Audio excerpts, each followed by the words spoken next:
Welcome to the Salish Sea Fellowship Sunday afternoon service. Our speaker today is Nils Pedersen. We hope you enjoy this recording of our service, and we hope to see you in person some Sunday afternoon. Thanks for listening.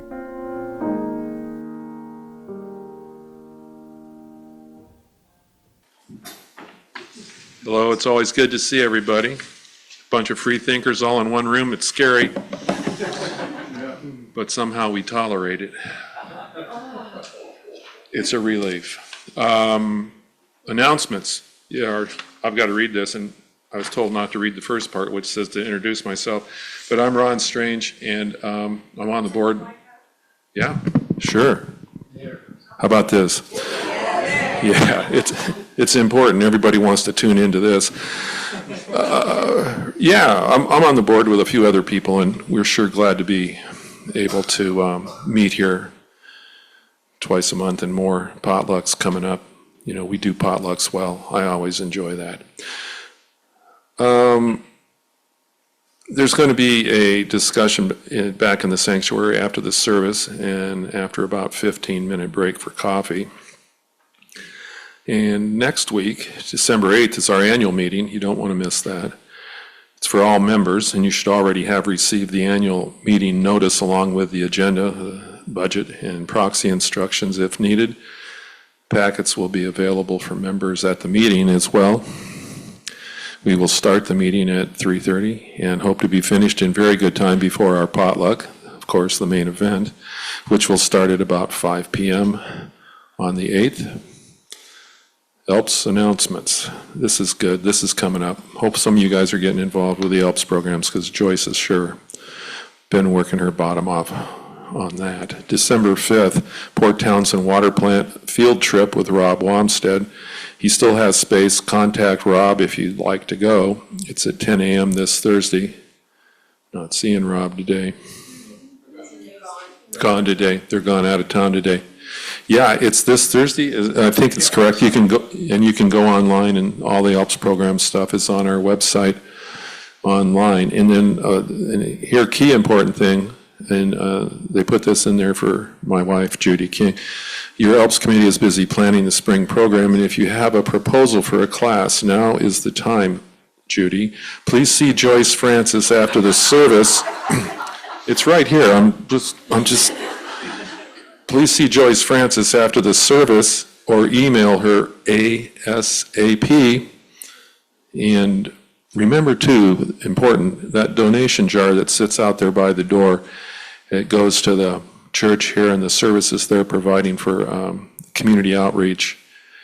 And it's right there by the door. And you know, they're feeding people and clothing people. So if you want to be part of that, drop a few bucks into that. And now I get to introduce my new friend, Madeline McNeil, and a few of us here who watch the Sunday services from Spokane with Todd Eckloff. We get to see her, and we have seen her for the last year and a half or so, and her magnificent voice every Sunday. She was the music director there for some time. Madeline is classically trained in voice and went to Bellingham, and she also taught there, and some classes on voice and mind-body connection. And she did a little bit of that today too over at Madrona Clinic. She had a class there using voice and performance arts that she is well versed in. She's a free artist now, and she's working on a play. It's an epic poem in epic poem style. And what was real interest when I talked to her is of real interest. All of this is of real interest, of course, but she just completed a movie a movie was done of a performance that her and a group did on the music of Tom Waits, and that will be released soon. And if any of you are old enough to remember Tom Waits, there's probably a few here. And she still teaches and continues, and she'll be available to come visit us again at some point too, which I'm looking forward to in the future. So it's now time, I think, for Madeline. Yes? I got to look at my, yeah, good.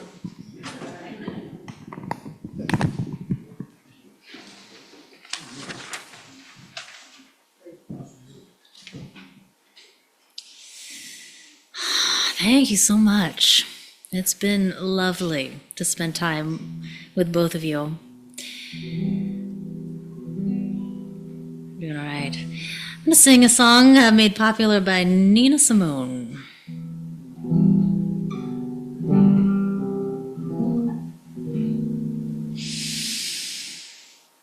Birds flying high, you know how I feel.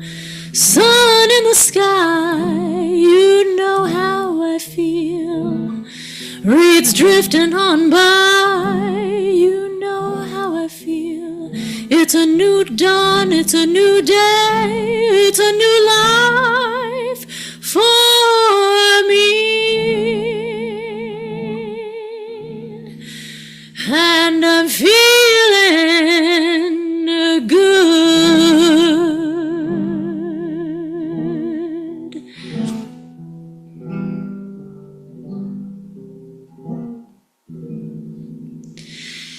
Fish in the sea, you know how I feel. River running free, you know how I feel. Blossom in the tree, you know how I feel. It's a new dawn, it's a new day, it's a new life for me. And I'm feeling good.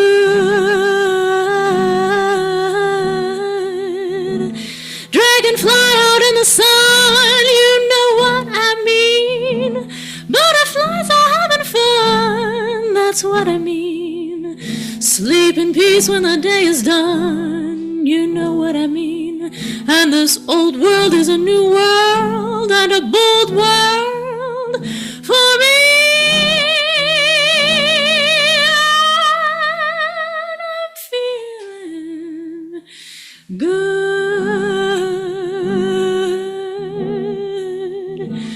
Stars when you shine, you know how I feel. Scent of the pine, you know how I feel. Oh, freedom is mine, that's how I feel. It's a new dawn, it's a new day, it's a new life for me. And I'm feeling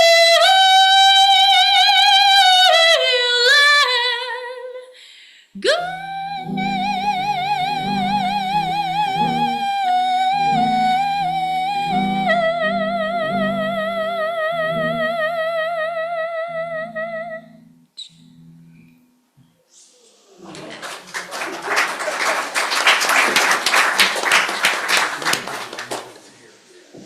Wow, thank you, Madeline. That was beautiful. Well, good afternoon, and welcome to the Salish Sea Fellowship. We are a religious community with open hearts and open minds. We embrace the traditional principles of Unitarianism and Universalism. Welcome. My name is Penny Ritterbush, and I am the pulpit assistant today. Our speaker today is Nils Pedersen from our own congregation. If you have not already done so, please place your phone in silent mode or turn it off so as not to disturb the time we have set aside to be together today. I invite us to settle in and quiet our minds, and we will begin our sacred time together by ringing our chime.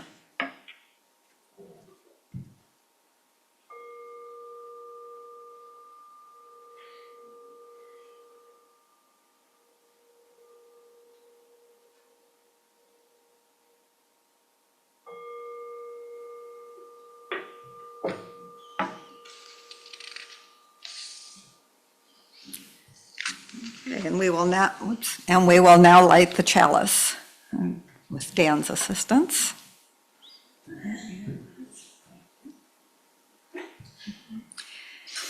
In times of light and times of darkness, may this small flame kindle what is good in us and in the world. Great. This is the reading. I read a lot of history, so I enjoyed finding this first reading. It's not a direct quote, but a slight paraphrase from the webpage of the UU Fellowship of Waynesboro. Regarding freedom of the pulpit, in 1568, a Unitarian minister, King John Sigismund, promulgated the Edict of Torda. This edict of religious tolerance included a statement that preachers everywhere are to preach the gospel according to their understanding of it. Let no superintendent or anyone else act violently or abusively to a preacher.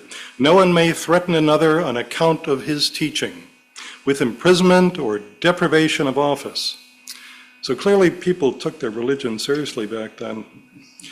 The Edict of Torda also expressed freedom of the pew like this, quote, if the parish willingly receives the minister's truth, good, but if not, let there be no compulsion on it to do so. In 1819, William Ellery Channing preached a famous sermon on Unitarian Christianity that charged a young minister with the responsibility always to speak his truth rather than preaching words that did not accord with his truth in order to satisfy the congregation.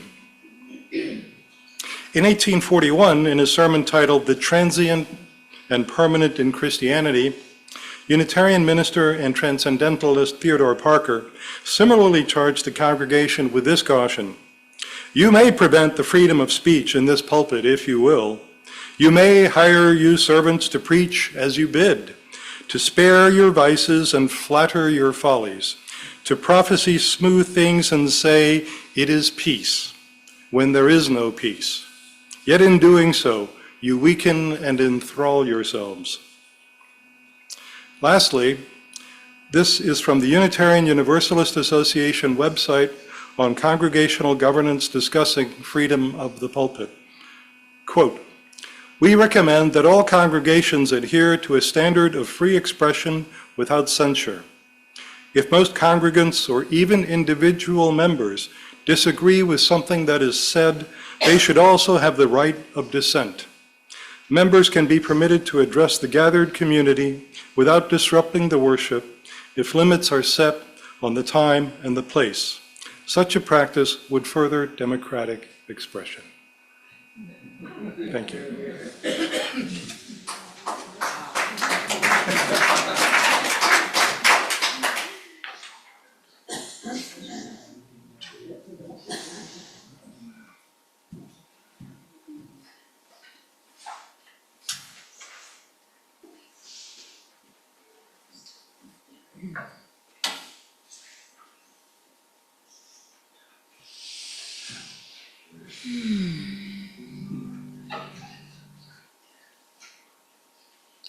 This is for any beautiful day, which is like today.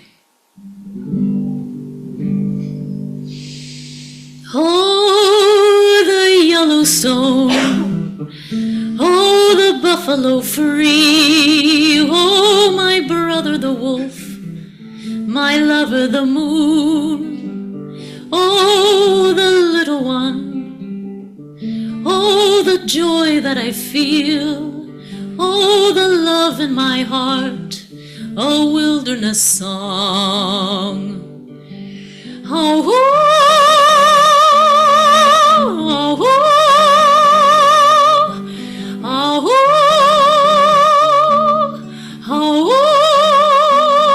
oh, the waterfall, oh, the river that runs, oh, my brother the wind, my sister the sea, oh, the ocean shore, oh, the castles of stone, oh, the mountain top calling to me. Oh, oh, oh, oh, oh, returning forever returning, coming home,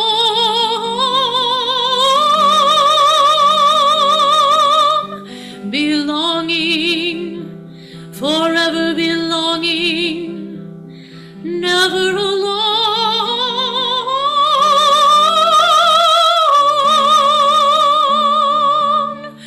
Oh, the mystery, oh, the dreaming of dreams, oh, my brother, my own, my sister, my own. Oh, the tenderness, oh, the longing for love, oh, the beautiful way, the sweet coming home. Oh, oh, oh,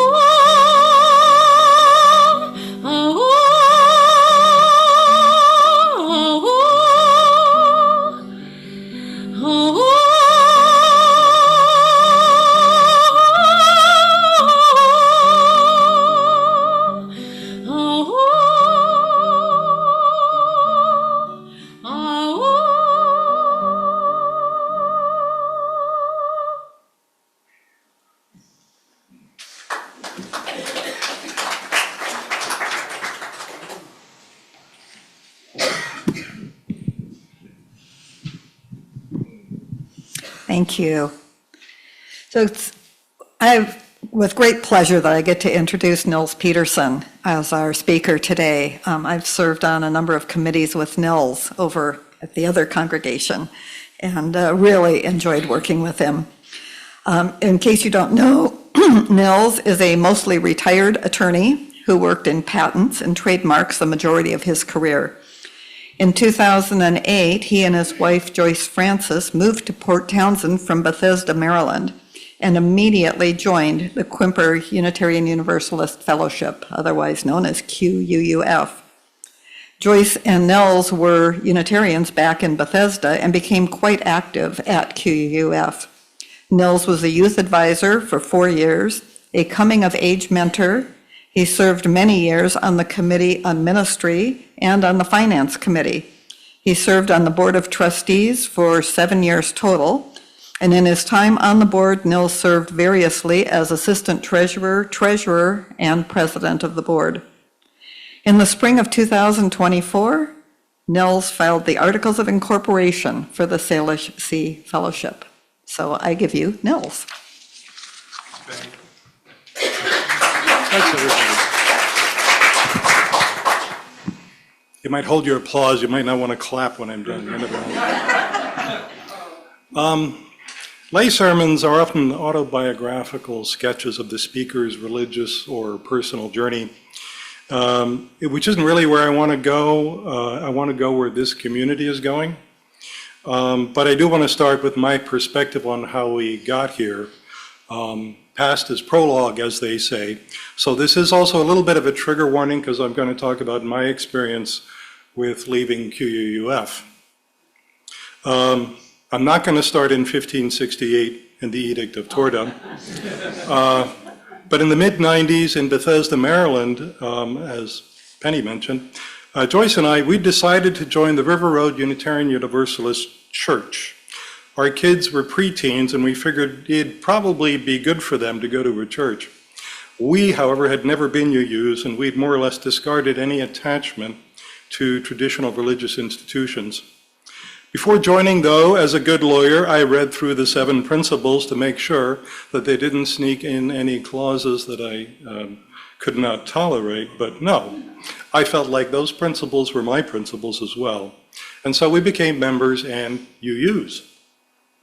Ultimately, our kids didn't stick, but Joyce and I did. Our newly called minister was Reverend Scott Alexander, who, according to my recollection at least, was the first openly gay lead minister of a church in the Washington, D.C. area. We even had the local TV stations and the press show up at his first service. I really liked Scott. He would offer pointed, rational sermons on the issues that he wanted to address, often using a flip chart to diagram the points he was making. And for me, Sunday mornings became a time where after a hectic week of work and kids, I could refocus, reset, and be reminded of what really mattered in life. So we became regulars at River Road, but I can't say we were deeply involved. Fast forwarded to 2008, Joyce and I moved to Port Townsend and pretty much immediately joined QUF. Lars Watson, who was one of the founders of QUF, turned out to be our next door neighbor. It felt a lot like fate, in fact. Years earlier, I had attended a QUF service during a visit here from Bethesda, and I'd heard Lars talking about delivering freshly baked sourdough bread as a welcome gift to one of his new neighbors. I mentally connected that to an NPR story I'd heard some time before. That NPR story was about a poet newly arrived in town, feeling a bit lost and alone, and a stranger rang her doorbell and said, "Welcome to the community," and handed her 2 warm, fresh loaves of sourdough bread, which did indeed turn out to be Lars. Joyce and I felt like we could not have landed in a better community, just a warm and loving place that we had found. So we both became deeply involved. Joyce with the Alps program, of course, me mostly in the administrative side. Over the next 10 years, as most everybody here knows, QUF grew steadily, reaching a membership of over 400, until the departure of our much loved and respected minister, Bruce Bodie. And then a number of things happened. QUF's interim minister, contracted to be our minister and transition guide for a year or two, came and went within about 2 months. Our assistant minister became our temporary lead minister. We elected a search committee for a new minister. Eventually, our temporary lead minister was called and installed as our permanent minister. And then about a year and a half ago, she also left to be replaced with now a developmental minister. Along the way, the UUA came out with the proposed 8th principle, which was eventually switched to the 6 values. And we saw an increasing divide in the congregation between members oriented more towards social justice work and members oriented more towards Alps, science, and reason. As most of us know, a similar divide was taking hold in UUism generally. You could fill volumes, and some in fact have decided to do so, about the causes of this split in UUism. And if you happen to be new to all of this, there are many in this room that could talk your ears off for hours about it, if you would like. But in fact, our Salish Sea members here include many that were in key leadership positions at QUF over the last 20 years or so. We love QUF. Some of us still do. Some of us still go to QUF as well as come here. It was our spiritual home and a place we built, quite literally. So my breaking point was not, as such, the censorship, personal insults, false statements made by various people, and so forth. Rather, it was a combination of several things. You may be asking, that wasn't enough? The way I would put it really is the disappointment in that there was no desire or willingness by apparently the leadership to try to figure things out and resolve our disagreements and go forward together as a community. Secondly, an abandonment of the tenets of QUF's covenant of right relations, at least in my view, the way people treated each other. In particular, the statement by QUF's minister to a group of QUF members, all of whom I believe are members here now, that reconciliation was not one of the minister's goals. And finally, at least personally, the realization that I just didn't want to go there anymore.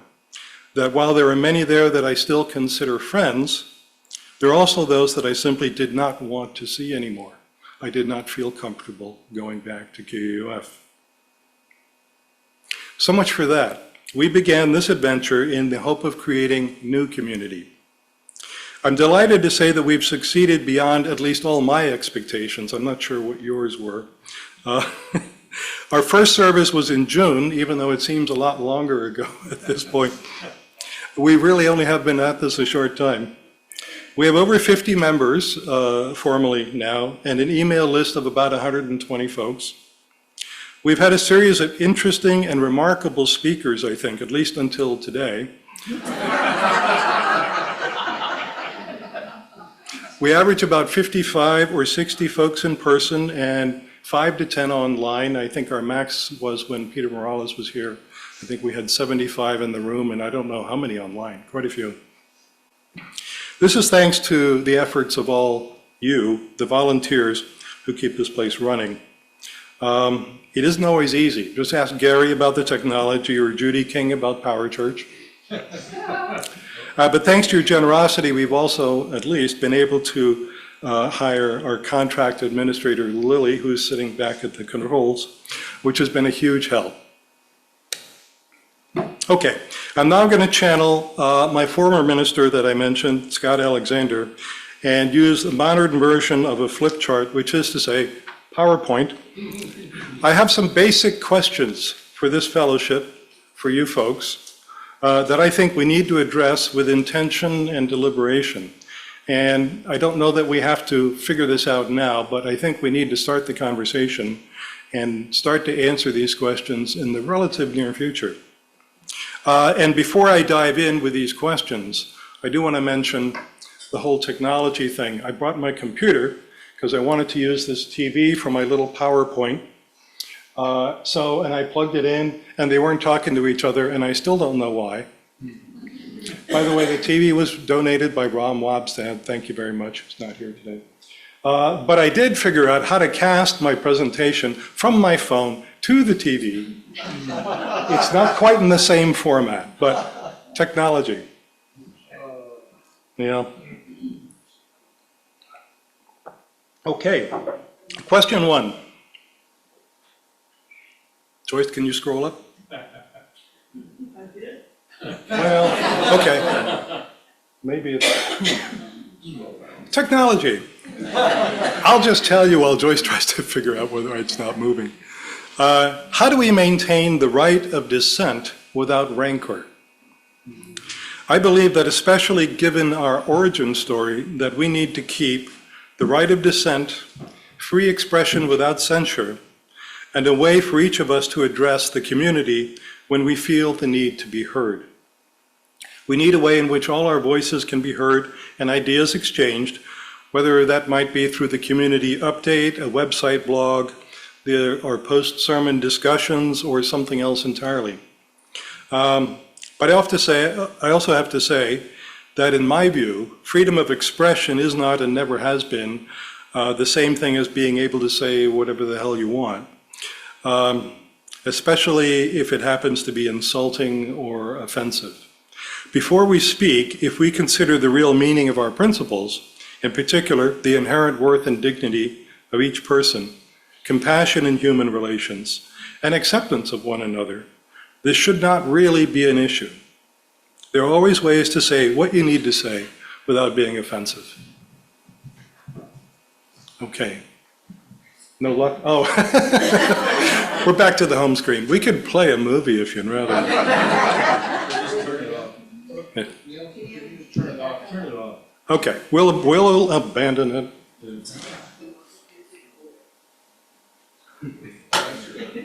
Next time we'll spend a few days practicing with it first. I thought this would be easy. Okay, question 2.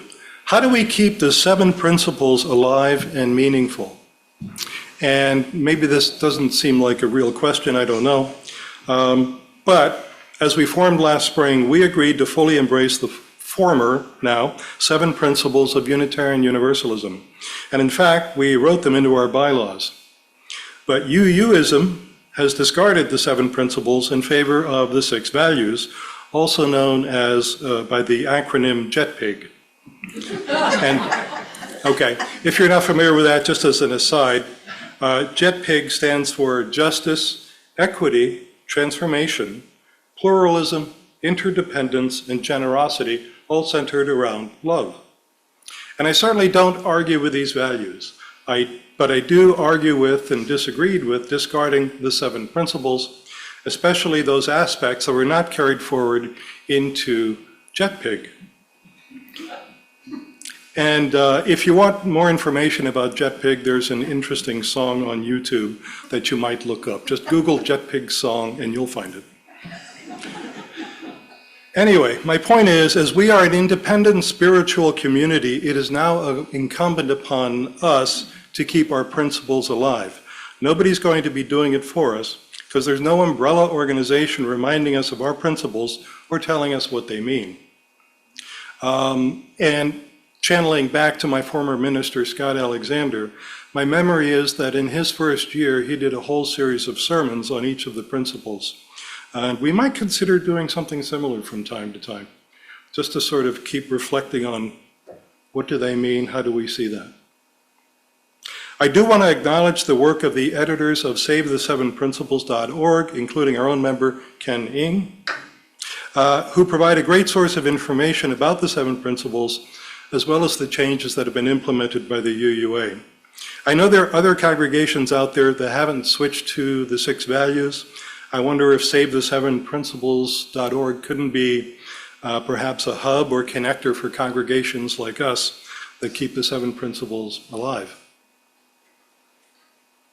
Okay, question 3. Are we still UUs? Or are we use and use? If not, what are we? What do we call ourselves? This sort of gets to Gauguin's "what are we" question at this point. So we know we're keeping the 7 principles, but are we still Unitarian Universalists? And I tend to think most of us believe that we probably are. If we call ourselves something else, I suppose it might not matter. After all, it is just a label to describe a belief system.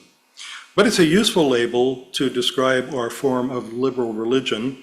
We're certainly used to it. We're probably quite attached to it in some ways. Or at least maybe the separate labels of Unitarian or Universalist.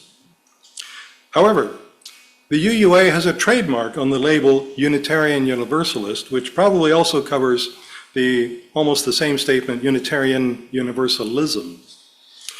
And we are not a member of the UUA, and I don't think we intend to be. So it's very unlikely we would get away with calling ourselves UUs, at least as marketing ourselves as UUs. The North American Unitarian Association seems to be able to use the phrase Unitarians by itself, and sometimes in their publications, they refer to Unitarians and Universalists.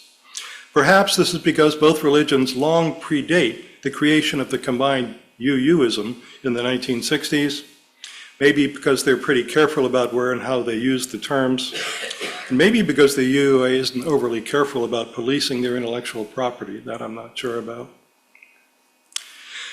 So maybe we can say the Salish Sea Fellowship, a collection of Unitarians and Universalists? Honestly, I would want a better legal opinion than my own before I would do so. And I'll just ask the question, are we diverging so much from UUism, especially since the UUA adopted the 6 values, JetPig, so that we should call ourselves, I know, maybe I should stop using that term so people stop laughing at it. The 6 values. Well, I'll use it a few more times just for humor's sake.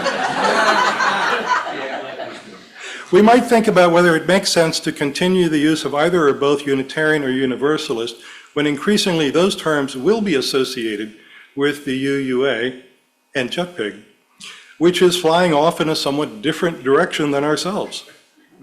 Should we call ourselves the Salish Sea Fellowship, a 7 principles spiritual community? Alternatively, do we keep these terms to the extent that we can legally, because we feel that not only do they reflect our identity, irrespective of the UUA, but also to make the point that the UUA is not the keeper of all things Unitarian and Universalist. That there are yous and yous who are not UUs.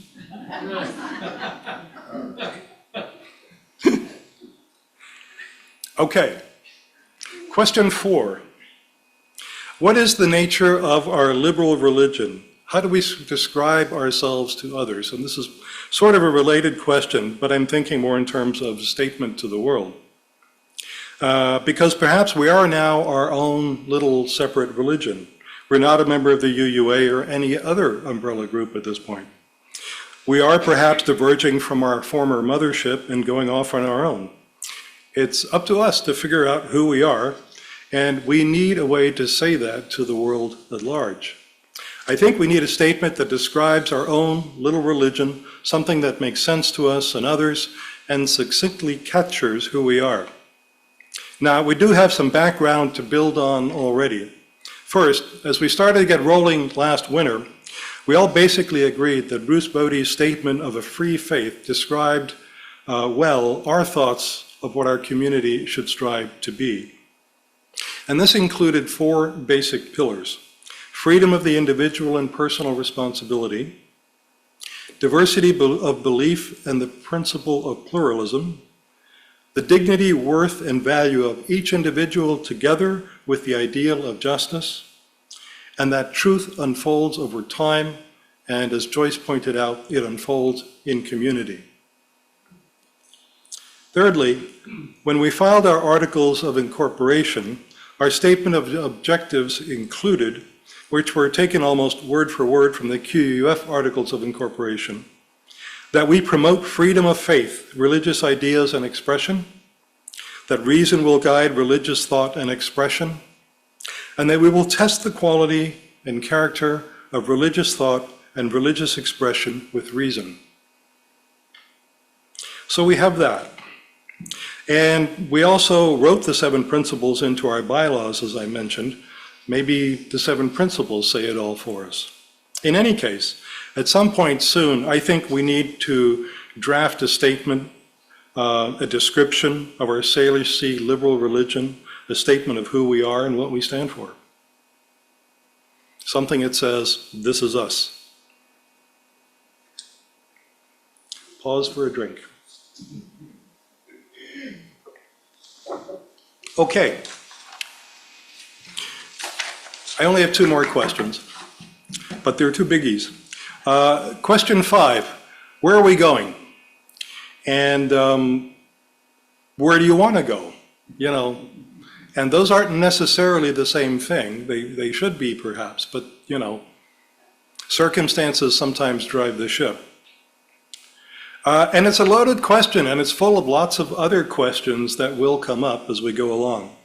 Given the average age of our members, no offense, maybe we aren't too concerned about our future.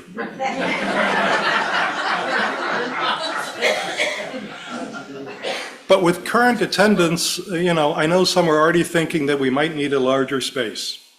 And do we want to own our own space someday, someplace we can put our own technology in and make it the way we want it? Are we interested in growing the congregation, or are we comfortable with our membership size where it is now? Perhaps settling in at 50, 60, 70 members or so is a manageable community where we all know each other and we like that. That's an option. The question, I suppose, is how big is our ambition for this community? Do we want to move somewhere else? Do we want to move to Port Townsend? Do we serve our community better right here in Hadlock, or maybe even someplace further south? If we do seek to grow, we would need to plan for it and manage that growth. We'd need to think about whether there's a particular part of the community that we would want to invite in. Who's our target future member? Do we want younger folks joining us? And if so, what do we offer them? Do we need different programming geared toward folks a few decades or more younger than us? And of course, even if we don't seek growth, we may grow nonetheless, and we would need to deal with it. It is not in our nature to say, this is a closed club, go away. We're the folks that belt out, enter, rejoice, and come in. It's a lot to think about, and we've been at this barely half a year. My own personal temptation is to not make any hasty decisions and to keep going more or less as we are for the time being, depending of course, on the feedback we get from our members. You know, your board are your servants, so hopefully we listen to what the members want. And your board right now is essentially an operating board, each of us focused on specific tasks in keeping the Salish Sea vessel afloat. But without going overboard, I think we also need, dare I say the word, a committee focused on mid to long range planning, thinking ahead, talking to the membership, giving feedback to the board, and so forth. Okay, my last question. How do we keep the Salish Sea Fellowship together as a community? And this is where the past as prologue especially hits me, because naturally we think, gee, all the mistakes that were made before, how do we avoid those going forward? And it's a big question because when I look at the other questions I've brought up, the answers to each one of those will impact the sense of community that we feel here. If we decide to grow, will it feel like the same community? Or if we moved somewhere else, would it still feel like community? Or if we even stopped calling ourselves Use and Use, how does that make us feel about the whole thing?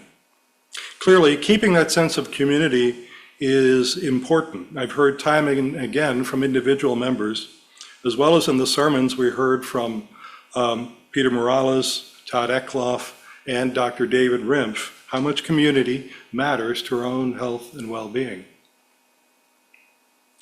This fellowship is an attempt at that sense of spiritual community that I felt I lost at QUUF. So I think maintaining that sense of community needs to be a prime factor in our decision making. There are certainly community supporting aspects that we do and that we could do, our potlucks, pastoral care, our ALPS program. We could be forming covenant groups and book groups and other sort of connecting groups as well. That's certainly something we're going to be thinking about. I want to encourage you to think about what else we should be doing. Not only what you might enjoy, but what helps to strengthen this community, this group. The main lesson that I take away from the split with QUUF was that there was a community divide, perhaps one that maybe had always existed on some level, but it was allowed to continue and strengthen, ultimately leading to schism. But as we move forward and approach decision points, I think we, the Salish Sea, always have to ask ourselves, how will this decision impact our sense of community? The split at QUF destroyed trust. When trust was lost, community was lost, and schism became almost inevitable. To keep that trust and that sense of community, we have to have regular and full and open communication. And when we have big decisions, the whole community must be engaged. So, as this Salish Sea Fellowship sails on, it is up to you, its members, to decide the course. We have settled in comfortably on this journey so far, but I hope to engage you all in thinking about who we are and where we're going. Not to belabor the analogy, but it is also incumbent upon you not just to fund the voyage, but to volunteer and take part, to take turns raising the anchor, setting the sails, steering the ship, or, for that matter, swabbing the deck. Thank you.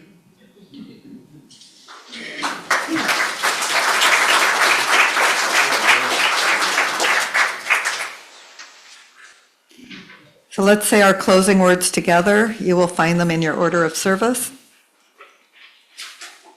We extinguish this flame, but not the loving joy of being freely together. We carry that joy until we meet again.